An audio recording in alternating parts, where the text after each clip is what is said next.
All right, welcome back to the Real Estate Huddle with the Dreamsmith team. This is episode number 8.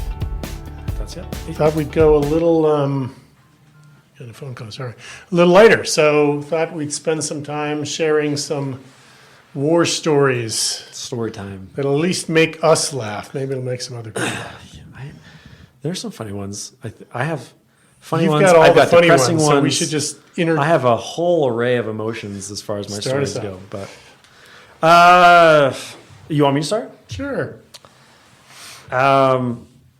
We'll start off with a funny one because the funny one will make it light and breezy for now. But it was like I think it might have been my first year in real estate, and had these buyers, and they wanted to see this house really bad. For some reason, couldn't get a showing for a little while. They kept declining it, so we finally got a time. So that was a whole thing. And then we're walking up, and this is where I learned to never just walk in without making some kind of noise. So every time I walk into a house now, because of this experience alone, unlock the door, knock, and I say, hello. Like I scream it, like make sure everybody can hear me. And the reason is because we went into this house, we walk in, and I hear water running, like a shower running. I was like, that's odd.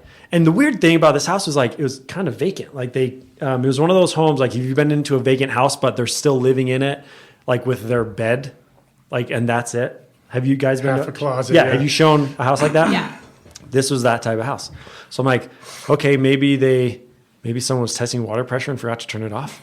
And so luckily I didn't like run up in there because sooner than I could walk up there, a lady runs out in a towel and she's like, what are you doing in my house? It's like, hi, I have a showing. So I thought I'd leave your house. She wasn't very happy. And so I made a call to the agent saying, hey, did you notify this person of that showing? Or he's like, they should have, because the showing service, we know showing time and Broker Bay, they notify everybody. She forgot. Because I had all my stuff. I had all the instructions to get in, and we just walk in, and you could tell my buyers were kind of like reserved people. And so they were pretty mortified that they walked in on somebody in the shower. No. Well, once you get outside, then you laugh. I did. I was like, that's pretty funny. They're like, yeah. So it was it's a good. It's one that I'll remember. I had a story where I ran into someone showering. That's pretty bad. That's terrifying. I have a story where I had a showing with a buyer who was an out-of-state buyer. First day I met him, I was super excited. First house we saw together. Keep in mind, there's sort of a relationship there because we've decided to work with each other, but we haven't really spent much time looking at houses. So we go to the first one, and similar to you, except this one, you know how in open houses they keep the door wide open for people to just walk on in. I wasn't aware of any open houses, but it happens sometimes, and it looked like there's multiple showings because sometimes they do overlap showings, multiple groups looking at it at the same time. So I thought maybe it was that, and the agent just left the door open. And so we walk in, and we got pretty far into the home, and the seller, which at the time I didn't know was the seller, looks at me and goes, what are you doing in my home? And I go, we have a showing. And she's like, no, you don't. And I pull it up, and I go, yes, we do. Someone approved it. It looked like the agent had approved the showing for her client and just didn't tell them. Oh, I thought you were going to say it. Oh, that's a fun conversation later. Yeah. And so we just walked in, and that was a very uncomfortable situation. But yeah, my buyers, I'm sure, were at that day wondering what kind of agent they had just signed up to work for or work with. But yeah. God. Wasn't my fault. Man, the showing I service. don't think I have. I don't mean to gross anyone out, but like a lot of the times we're working with people we know very well, and that's a different type of way to buy a house. Sometimes you're working with people you're getting to know, but you don't know them really well, and you're out there looking at a lot of homes. And I have a conversation I have like, look, we're going to see 9 homes today. Like if after a minute you don't want to look, that's great. We got lots of other things we can talk about, etc. And then have this other thing, like sometimes you just got to envision past the stuff that's in a house, because a lot of times it's not vacant. And we walked into this house and it was in kind of a nice little area we were interested in. And you get within 20 feet of the house and it just stinks. And you like walk up to the front door and there's this like little area with like astroturf, and they must have the biggest freaking dogs. And there's just piles of dog. It was just horrific. We walked in the house. It smelled awful, and it was one of those times. We were in that house for 11 seconds tops. I had a house like that once. Probably not that bad, but It was pretty bad. I could see the had positive cats. at anything, but I couldn't in this. Oh man. What do you got, Kim? One up that one. I know. I'm trying to remember some good Smelly stories. stuff and naked people. What do you got? Do you have one, Kristin? Well, I was thinking of one on behalf of someone who isn't here, but I'll tell it for them. It was the day of closing, and you have to have your ID. Their ID was expired. And so... Oh, no way. Did they Yeah. have to go to the DMV? And so the agent went to the DMV with I know who this is. with the buyer and got them and wanted the deal, went to the DMV, they got the ID, they came back to the closing table, closed. All for the, ooh. Above and beyond hey, service here with the probably Dreams Props to team. DMV, because I that know. line is long. I was going to say, 5 hours later. Yeah. Props Way- to the agent for sitting there Yeah. for 5 hours as Way they to go, get agent. their... We all know who you are, Wow. agent. Right, Way to we go, appreciate buddy. you. Yeah, we appreciate Jackson, you. New Zealand. Landon. Oh, Landon That did was that? Landon, Yep. yeah. That's- One of like his first deals when he was a youngin'. yeah. Yep. I love that story. I had an inspection once. We were like, he was gearing up to finish, and he was checking. I think he was checking water pressure and stuff, and he was going through all the bathrooms. And next thing I know, he's like, "Hey, Spence, I need your help real fast," because he didn't want to like notify he didn't want to scare anybody. He was going to tell them that he found what he found, but he didn't want them to come in and freak out. So he's like, "Hey, come here real fast. I need your help." So I go into the bathroom, and there's this huge snake coiled up right next to the toilet in the bathroom. So he's like, "I hate snakes." I'm like, "Well," it's like, what do you want me to do with this? I don't think I hate snakes. I'm just terrified of snakes. He didn't want to touch it. So I was like, okay. So I grabbed a box. I can't remember where I found this box. And it was just like garter snake. It wasn't anything like crazy. So yeah, I mean, this is how good of an agent I am.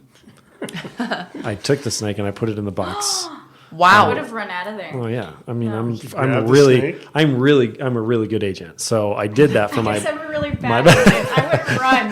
I would have pushed my client to the snake and run and save I even myself. have a picture of it in my phone. He's all coiled up in, I would in very this thoughtfully box. say, I'm sorry I cannot be of help, but I cannot be of help when there's a snake involved. I just took it. I can't remember I took it out, but I just said be free and tossed it out, and that was it. So Just kidding. I would not push my client. Just clarifying that. As far as the snake.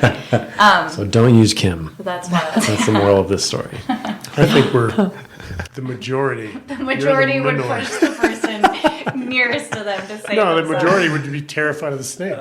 No, I was like, we need to get through this inspection, because there were a couple things on that inspection where I was like, all right, let's not make this worse with a snake. So it's like, hey guys, just so you know, no big deal, but we found a snake in the bathroom. It's gone, but everything's fine. And they're like, you found a snake in the bathroom?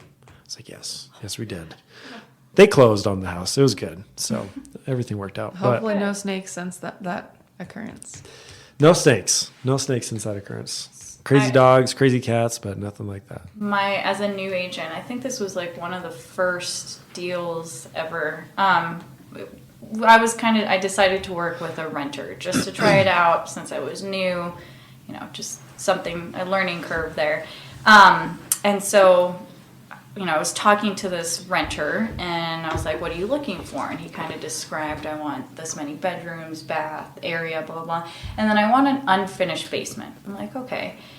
And I was like, why do you want an unfinished basement? And I kind of realized he was tiptoeing around why he wanted an unfinished basement. Should we all guess? So naturally, I got more curious and just kept pushing the issue of why. And because it was out of budget, but then also, why are you so insistent on it? And he goes, for my plants. And I'm like, okay. What type of Sir, plants? what kind of plants are we talking about here? And he goes, marijuana. I was like, okay. Well, all right. Immediately call Landin, and I was like, I don't know what to do. Did not think my first renter, the first couple months of the business, was going to A renter? Yeah, I don't know. Right, I that's don't know. ballsy. Just so you guys know, Yeah, it is. that's a huge liability for the homeowner because it's still I don't federally think illegal. anyone would knowingly let someone. Right. I can't believe he told you that. Yeah, well, he didn't. He was tiptoeing around it, and I wouldn't drop it, and so I just had a feeling that something was up. Way to and I press that kept one. Good job. asking And that's why you should asking. use Kim to rent. Yeah. No, I'm just kidding. Don't call me to rent. I don't work with renters anymore. Yeah, after you can that. work with the renting Yeah. community. That's good. Man, I've been pretty fortunate enough not to have like a ton of crazy experiences. My own house was a fun experience, but do you have another one? Not as good as yours. Yeah, so I can, do you have one, Kristin? I can tell mine if you don't. Yeah, go ahead. So it's just a funny one. It's a cute one too because it involves my kiddos. But so a couple years ago, we were in the process of starting our search, and it's like right as the COVID market started to it was starting to take off. Home prices were increasing like crazy, and Jay and I were like, "There's no way that we're going to be able to get what we want." But we came. Well, to precurse all this, so we're a pretty religious family, and we say prayers with our kids every night before they go to bed and all this kind of stuff. And Hallie, in one of her prayers, she's like, please bless us to find a little pink house. And I was like, that's great. I've heard parts of the story, but I haven't heard this. This has been better. So we were living with my parents at the time, and we... this lady actually in our church congregation, I found out that she was moving, and she was literally in the neighborhood that I grew up in. And so I approached her. I was like, hey, are you wanting to sell? And we got to the agreement of yeah, we'll buy your house if you can do it for this price. And turns out she was a hoarder. I mentioned this in a previous podcast, but she was a hoarder, not a dirty one, not like mice and bugs everywhere, but she loved... So if you had a Hobby Lobby and multiplied that by 2, that was about what she had in her house. It was like a Hobby Lobby store, just full of crafts, art supplies, you name it. It was in there with that type of stuff. But I'm going through this whole process, and I'm leaving the house one of these days. And Jay and I are leaving the house as we just got the contract signed by Judy because I was just helping her because I was licensed. I was like, look, we'll do this. Don't get an agent. We'll do this. We'll help you move out. We'll do everything to make this super easy because she was elderly and she had a ton of crap. So we made that part of the deal. We get it signed. We're super happy as we're walking out the house. Jay and I never realized it at first because we were so excited to just get this type of home and the size and the layout we really liked. But we're walking away, and I turn around and I look at the house. I'm like, man, it's pink. This house is pink. It's this salmon pink color. And Jay's like, that's hilarious because Hallie's been praying for a little pink house for a Still year. pink, though, right? Actually just gave me chills. Yeah, so it was cool, and the house has been a huge answer to prayers. We're growing our family in it and stuff, but it's still pink. We're planning to paint it, but we're gonna trace Hallie's hand outline in the backyard on the back of the house, and we're gonna keep it pink as long as we can. So That's Keep one hand perfect. pink. yeah, what was that? good. Yeah, so we're gonna keep it. We're gonna leave part of Hallie's pink house there, but so yeah, that's my. I had a funny one, had a scary one, and that's my warm and fuzzy one. So That's cute. I love that story. that about wraps up my career. So that's what it's been. Quick stories. Yeah. The 3 houses. Yeah, the 3 houses. I That's think it. So that exciting story, but it's like that coming of age. Everyone has to do it. Like the first house where you bail after the inspection, where I'm there with the inspector, and it's just everything out of his mouth, everything out of Bad news, yeah. And my buyer inspections comes suck. towards the end, and we get this thing the next day, and like no conversation. It's like, can I get out? I think we can get out. Let's get out. Anyway, he ended up in a great home elsewhere, sold his house for a great price, but first time I'd left after an inspection, and it was liberating. Yeah, it's not. I mean, Sometimes you just cannot see the path through the weeds. oh yeah, that's those inspections are rough. I get pretty nervous when, and this is no fault of the inspectors. This is their job, but your buyers are there, and the inspector's like, "All right, I'm finished." And he's like, "Let me tell you about what I found." I'm like, "Okay, here we go." It's just like, boom, boom, boom, boom, boom, boom, boom. And I'm like, so that's pretty normal, right? Like, this is pretty good, right? Because they don't know. Doesn't Like, sound right, yeah. they're all That's like, a good learning curve. You oh, gotta take your man, clients you have through. to. I always do that. Yep. Luckily, our inspectors are pretty good. Like, hey, this is pretty normal, but just so you know, like, keep an eye on it, blah, blah, blah. And they soften the blow quite a bit. But I've had experiences where, like, first-time home buyers or just buyers from out of state, they're like, wait, what? The concrete's cracked? Like, what? It's like, no, that's just Colorado. Yeah. That's pretty normal.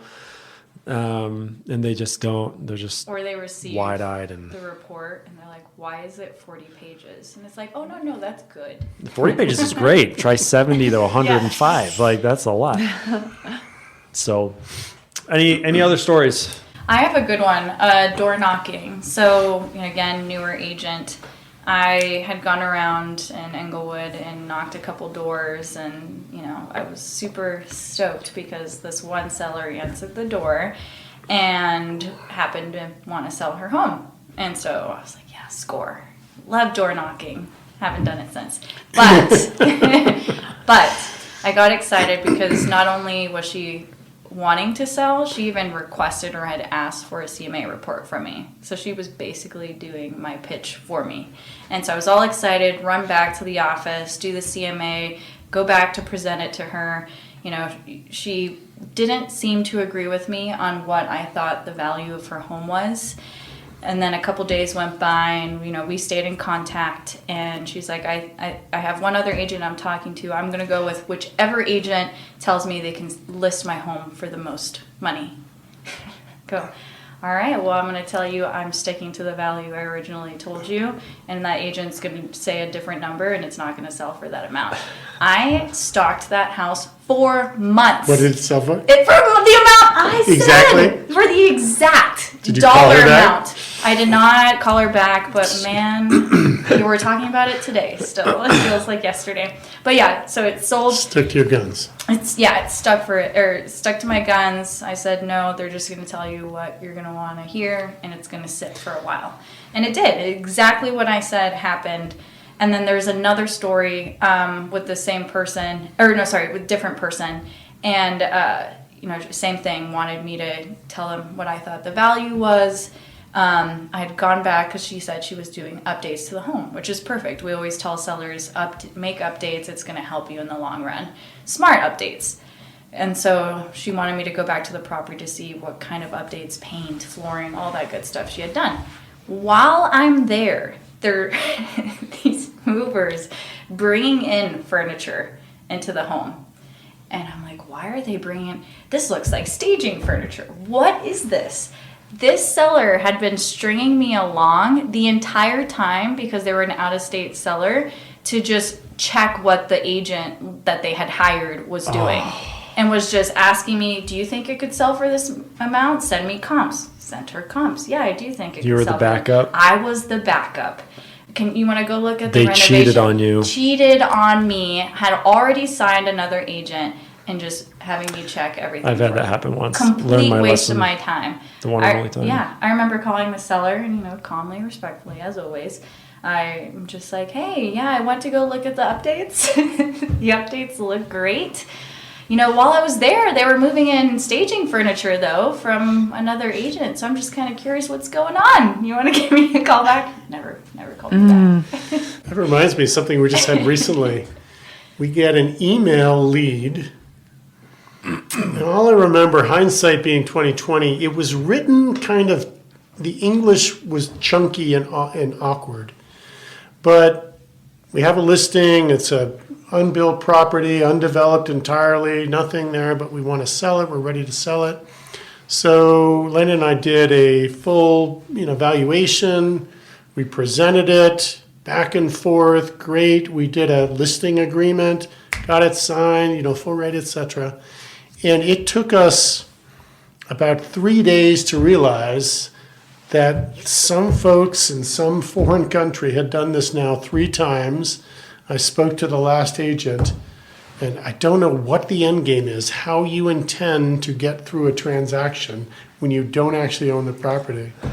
But I felt like that was my coming of age as a real estate agent. I got punked. Like, you're looking for cameras. Like, Hey, I've got one more I story. laugh now. It wasn't very funny. Yeah. I don't think Landin is still not laughing. Hindsight, right? Okay, one last story.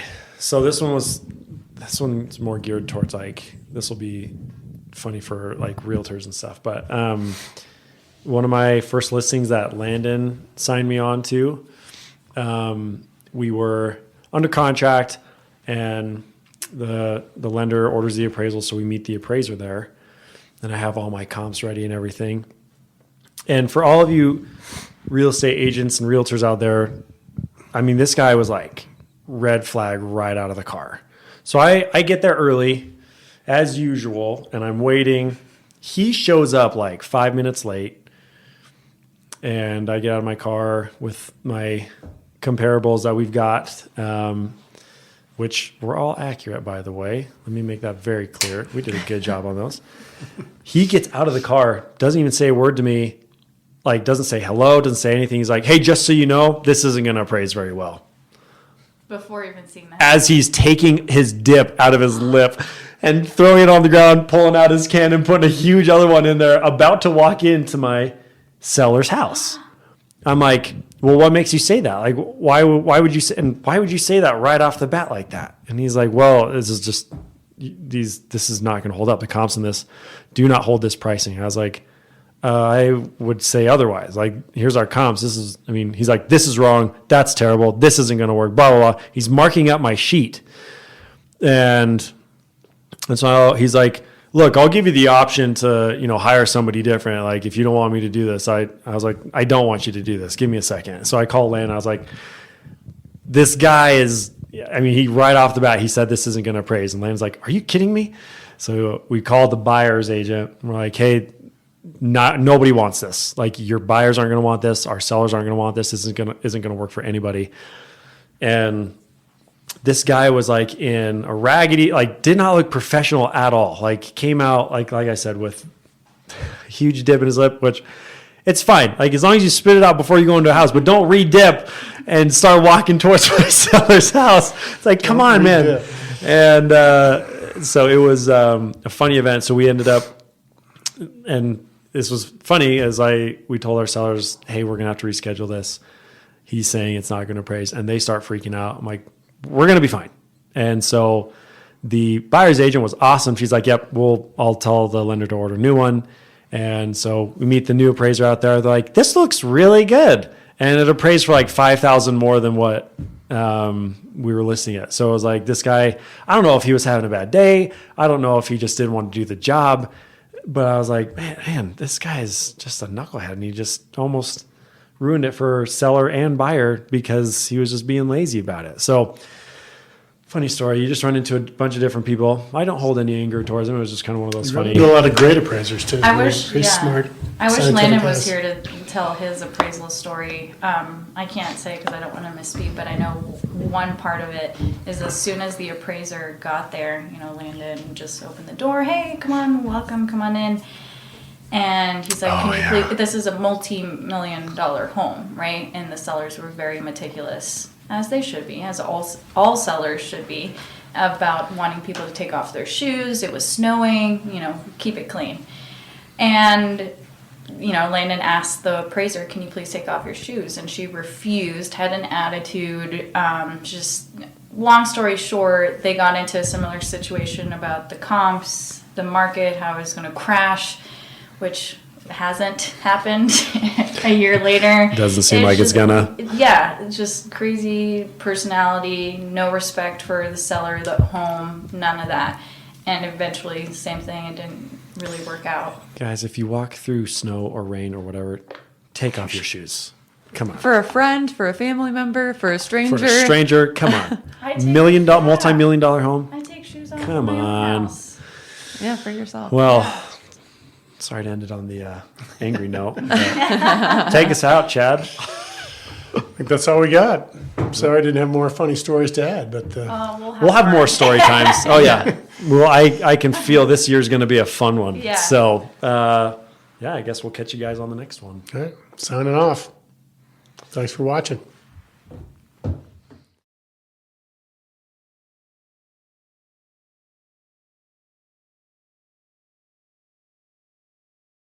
So if you have enjoyed what you're listening to and you'd like to hear more, make sure to press that subscribe button so that you can not miss out on any more episodes that are coming up. And also check out all of our contact information is below. You can see us at the dreamsmithteam.com to look up more information about our team and our history and all of the members of our team and see contact information that you can reach us if you have any real estate needs.